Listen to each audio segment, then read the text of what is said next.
First off, who are you? I'm Ed Moorhead. Can we have a little bit quiet in the background, And what's your name? My name is Richard Miller. I signed up when I was 17 to be a pilot. I didn't go through flight school, so I ended up as a radio gunner in a B-24. I spent my training in Marshall, California, and other bases in the States, over Italy for 5-6 missions. And my crew was shot down. I got food poisoning. I couldn't go on a mission, so I got food poisoning, and that was my savior. So I was sent back to the States, assigned to a new crew at Fort Worth, B-32, and it was called the, I forget now, the counterpart to B-29. And I spent the rest of the war in still 45 in Fort Worth till the VJ Day. 3 years in the military. Well, that was bad memories, but good people. But thank you for offering. Thank you for serving. Me, I was an orphan. I didn't fly. I walked. I was in 2 different services in the service. I was in anti-aircraft artillery for a year and a half, and they didn't need it anymore, so they busted it up, and I went to the infantry, and I served overseas under General Eisenhower and General Patton. Wow. I was in there for about a year and a half overseas, and I went through from Frankfurt to Austria in 50-some days, walking and riding 4x4s. And my bad thing about it is I don't remember a thing about it. I got amnesia, and they tell me it's not very common, but it happens. And I have no idea. I know where I was every day by going through the internet and checking where the outfit was. And so I have copies of where I was and what I did. And I was a machine gunner, a one-eyed machine gunner. All right. How are you? Tell me about working under Patton. What was he like? I only saw him once, and that was after the war was over. We had to go to, I think it was Augsburg, and have to a parade that he was having for. Oh, that's our speaker. He was having a parade for some French people. He's trying to find us.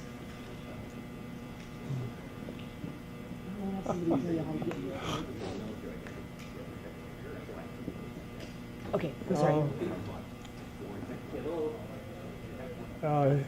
He was, one thing I can say about him is I think he saved a lot of lives by pushing real hard when he went in there.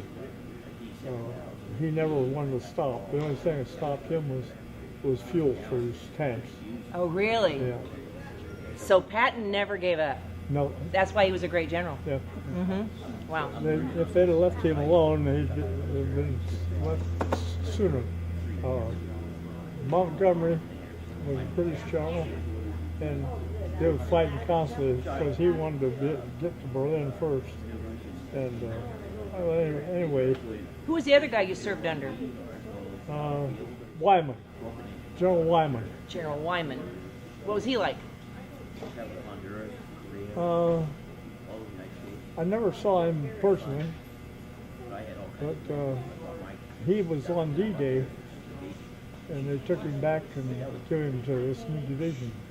We were a division that they made up from, used to be a division out of Colorado, and they were horse soldiers. You know, they had pack mules and stuff and all that stuff. And I gotta hear what he's saying. And you're going to talk too then. And I'm going to go take care of the speaker. Did you tell him how to get Buy here? the book, Bill O'Reilly, Killing Patton. Excellent book about Patton. Bill O'Reilly, Killing Patton. Buy it and read it. It's very good. Then this is Rita Hathaway. Hi, Rita. Rita, would you look at the camera just a little bit? Come stand right here, Oh, please. hi, Rita. Were you talking about Patton? Yeah, I was under him. I'll give you some of my input. Good. Okay. Back in World War II, after the Allies took Paris, my husband, who was trained as a radar mechanic and had served as a radar technician on the C-47s in Europe. There was Patton, and under him was Eisenhower, and down the line. My husband was given the orders to go into Belgium and set up radar.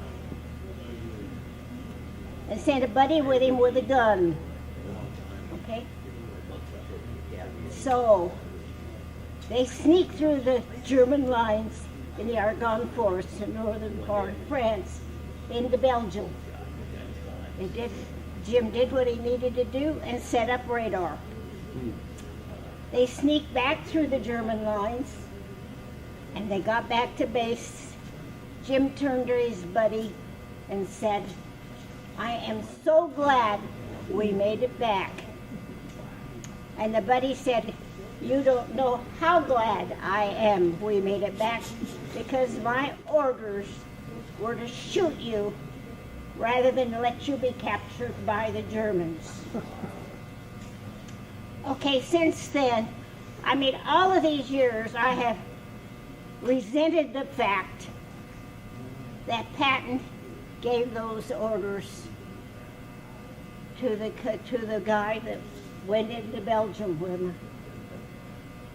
And then I have read recently, and I'm going to go back to BC and AD, when I was reading a book by a historian who started out telling a little bit about the history of Rome, Italy, Egypt, Greece, Israel, and that was before they had guns, gunpowder. And King Herod of the Romans and those other neighboring countries, when they took prisoners of war or anybody that they wanted to, that they disliked, they would interrogate them by whipping them till their skin was lacerated and bleeding. They would break their bones before they had to carry the cross to be crucified. Then I read that the Nazis during World War II, when they got prisoners of war, they used the same tactics that Rome did in BC AD, okay? And then I thought, oh, maybe it would have been more humane to kill my husband before he was captured, rather than have him be whipped, bleeding, and broken bones before they executed him. So I could forgive Patton after all these years of not understanding. Yeah, that's a big deal. I mean, you don't know what life hands you, but you do the best you can with all Can I your... ask how old you are, please? What? How old are you, please? How old are you? How How old are you? 95? Partner, she's 95. Yeah. I'm 93. I have a book, it's about that thick. It's all about Patton from the time he was a baby until he got killed. Well, I could forgive him finally after reading Well- the stories about BCAD and how they treated it. And then, I figure that's why I'm still standing here, because I had him over me, see? anyway, He protected you. Right. Yeah. He organized Well, everything so all his troops were protected. yeah, he did some stuff that we didn't even know about until after the war was over. Maybe But the they troops had were more to- scared of him than they were of the enemy. Yeah. Oh yeah. What part of the service were you in? Oh, you better That come over was here the too. 71st Infantry Division. We got another one, you guys. Of the 71st Light Infantry Division. We're having just open conversation. Oh, stand behind. the old people? Uh-huh. Go behind Rita and stand between the Can two you, of them. yeah, just let him Hi. sit over here. How old are you? Huh? How old are you? 90. 90. I'll Oh, be he's- 91. You're a kid. Junior. He a junior. I was a baby. I was the youngest. I'm the youngest of World War II veterans. Yeah, you could have I was 17 when the war ended. I was in the No, Pacific. I understand that On a- these are not in yet Navy. down. Okay. That was a terrible place to be flying B-24s. Pacific. You B-24s? couldn't get the damn thing. They'd just sink. My dad built B-24s. Back in Detroit. Huh? Back in Detroit. No, in Tulsa, Oklahoma. Also, Oh, yeah. well, they started them in Willow Run, Detroit. Bull Run. That's where they started them up, and then they moved them out. Well, we moved from Oilton to Tulsa, and he was, and I just turned 15, and when I turned 17, I joined the Navy. And so, Well, at least you didn't get your feet dirty. huh? You didn't get your feet dirty. No. Well, I was going to join the Marine Corps, but my brother was in the Navy. He'd just taken the Marines in the Guadalcanal, and he just came home. He said, well, let me tell you how those boys had to live. Muddy foxholes and eating K-rations and never be able to take a shower. He said, at least in the Navy you get hot food and you get a nice clean bed to sleep in. And so I went and joined the Navy. But my heart goes out to the Marines, so. I was at Iwo Jima in Okinawa in the invasions. I lived in the Navy Yard for a year and a half Yeah, up in Washington. we We had anti-aircraft guns there, believe it or not. yeah, my ship, we were in the invasion of Okinawa at Iwo Jima, our ship. Bombardment. All team. At least you had food to eat and a bed to sleep in. And what would you? What? Oh, as my husband was in World War II. Behind Rita. I wanted to ask you, Big pardon? in World War II, when you were in France, were you in France? Just for about a week or two. Oh, what? Other My than that, we husband went right spent straight to Germany. all the winter there of 44, 45, living in a tent with 3 other guys, and because the military were living in tents and it was a cold Yeah. winter. I remember I was in Camp Old Gold in February of 45. And that's, we stand there, we was waiting to be shipped up to the front lines. And then when we got shipped up, we went to Bitch. You know where Bitch was? It's Germany. Bitch, France. Oh, it's fast. Bitchy. B-I-T-C-H-E. Vichy. That's the name of it. Okay. And that's where I dug my Good first name. foxhole. And then my memory went haywire, and I don't remember anything after that. Sometimes it's good to have your memory go haywire, because those were hard days. You say you flew the B-24s Yeah, both of it. Yeah. in You were in the Europe? B-24s In Europe, in Europe or Italy. Pacific? Italy. Italy. England? Well, the Italy. B-24s were built before the C-40, before the B-17s. And the B-24s were not as strong, and then the ones in the Pacific especially, it was easy to get them shot down, and the B-24s, when they were shot down They were sick over like the a rock. ocean, they were more apt to sink. Sick like a rock. Oh, yeah. yes. They'd sink. And then the B-17s were built, and they would float a little more so that our people in the B-17s had a chance of survival. You know that. They'd float for And five. you were in a They'd float for B-24. 5 minutes, Rita. Gee whiz, 5 minutes. You had 5 minutes before the ship went down. I was in B-24s also. That's I what was- understand, oh. 'cause I read I was it. at the other end of the airplane. He was in the bottom. Oh. I was up at the Well, front end.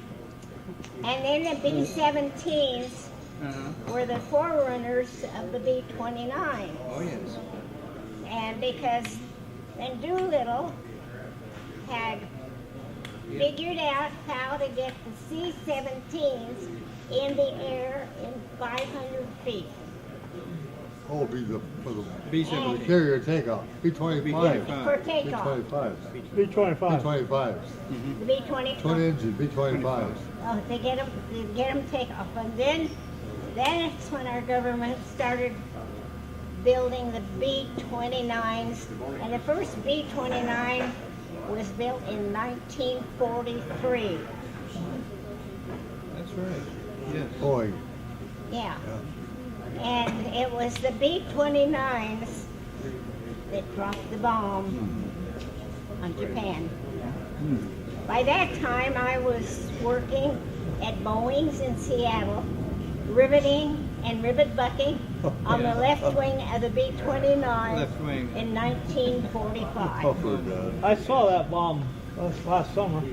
You saw the bomb? Yeah, copy of it A copy of it. back in Dayton, Ohio. At the Air Air Force Museum. Museum, yes. Well, on August the 6th, when the bomb was dropped, the loudspeaker came on as we were every assembly line trying to build the B-29s as fast as we could. They did too good a job on the engine. The whistle blew for our 15-minute break, and then the loudspeaker came on. The B-29 had just dropped the bomb on Hiroshima. Oh, my. It was my birthday. Oh, My husband, the best birthday present I ever had, ever. was there a big And chair? my husband was sitting in Marseille, France, because Germany had already surrendered. And his unit was sent to Marseille, France, to be shipped to Japan, Yeah. and where he'd be flying the C-47s as a radar mechanic over Japan. But he wrote it, he says, I survived the war in Europe. I will not survive flying over Japan. This will be curtains. So that was in my mind. Sure. That bomb went down. Oh, maybe he won't have to go. His ship was rerouted to Virginia. Oh, He was home before Thanksgiving. Those were days. they certainly were. weren't So I have a feeling for all of you. You've all went through hell. And you are survivors. My husband died 9 years ago. Yeah, He 9 was a years. great What's guy. been We 9 had years? 66 and a half years they? Oh, together. my gosh. That's terrific. We had 70 years marriage. 70? 70. We're married 70 years. Married 70 years. Yeah. 69 for me. Yeah, well, anyway, he's been gone 9 years. This is 1998. This would be 75 years. We were married in 1942. Oh, Yes. 42. Oh, my. I would like you all to go around the circle and say your name and where you served one more time, please. Oh, Just so for the camera, Okay. so we can remember. Okay. Yes. What's that? You start. Richard Miller. I served in anti-aircraft artillery for a year and a half. Then I was transferred into infantry, 71st Light Infantry Division, and 14th Infantry, K Company, and that's where I finished the war out. And actually, I ended up in Austria. And then we went into Army of Occupation. Thank you Thank you. very much. my name is Ed Moorhead. I was a bubble truck gunner for B-24, 15th Air Force. Served only 10 missions. I had gotten food poisoning. I couldn't go, so the crew went anyway. They were shot down. So I lost my crew. and I was sent back to Fort Worth, Texas, assigned to a new crew flying B-32s, which was a counterpart to B-29. I never saw any accident of the war. I mean, the B-32s. But I thought, well, all the shit that I saw that I was in Italy, too much I didn't talk about. But, you know, I'm 73 in pretty good health, and I'm grateful to be alive with 8 children. Thank you so much. Yeah. You're welcome. I'm Paul Payne. I entered the war as a bombardier on a B-24 crew. We were headed for the South Pacific, but we didn't get there because they dropped the first atomic bomb, and they decided that they didn't need us. Well, we were kind of disappointed for about 15 minutes, and anyway, that was the end of my war. But it started in 1942 when I was drafted into the infantry, and so I saw quite a bit of stuff along the way, but I guess fortunately or unfortunately, no military action. But my wife has passed now, but we were married 69 years and 4 children, and I have, let's see, 3 great-grandchildren. So it's been a terrific ride. Thank you, Paul. Thank you so much for what you do for us. Oh, you come up and tell your name. Okay, Rita, you're next. Oh, Your name, please, for the Oh. camera. I'm Rita Hathaway. I'm not a veteran, but my dad was in World War I, so I'm the daughter of a World War I vet. I'm the wife of a World War II vet. I'm the mother of a Vietnam vet. You're a vet. I want to say something else. I was out in the Pacific, coming home from Hawaii, and a group of veterans wanted to meet on the ship. The ship gave them a room to use, and I sat there and listened as one of the veterans emceed the group, passed it around for those who wanted to talk, and they told us some of their experience, but their biggest message was how to get medical care for our veterans today. And this was their biggest topic. And they were telling how they talked to their state Veterans Administration Department. They talked about talking to their congressman to get help for our disabled veterans and those who needed other medical care. When they got through, and the MC said, "Is anybody else like to talk?" Imagine. So they took me up to the mic, and I told the gentleman who escorted me up there, I says, "Just don't let me fall down on that ship that was going like this." And I said that the World War I veterans, when they came home, there was nothing for them. It was the Great Depression. There was no food, there were no jobs, nothing. And they were very concerned about that. And it was the World War I veterans and their age group that pushed through the GI Bill, which many of you have benefited from. And I looked at the audience and I said, "Now it's your turn. We need help for our disabled veterans, those who need medical care." I says, "We have a new administration. You can do it. Talk to your state departments of Veterans Affairs. Talk to your state legislators. Talk to your congressmen. We have a new administration." You know, I think they're doing it. I was talking with a wife of a disabled veteran the other day at the fitness center. Her husband's disabled, and he has the opportunity to select any doctor he wants here in Oregon to get the care that he needs. I don't know how. I think that Oregon has done that. I don't think all of the states have. It's still in flux. So my message is, talk to your legislators, talk to your congressmen. If Oregon can do it, we can encourage other states to do it, to take care of our veterans. Without our veterans, we would not have a country. That's right. We would have lost it to England during the Revolutionary War. We would have been a divided country during the Civil War. We have to take care and appreciate our veterans, because without them, we would not have a country. And I am really concerned about our younger people coming along that really haven't had the experience to appreciate the freedom that we have now. Yes.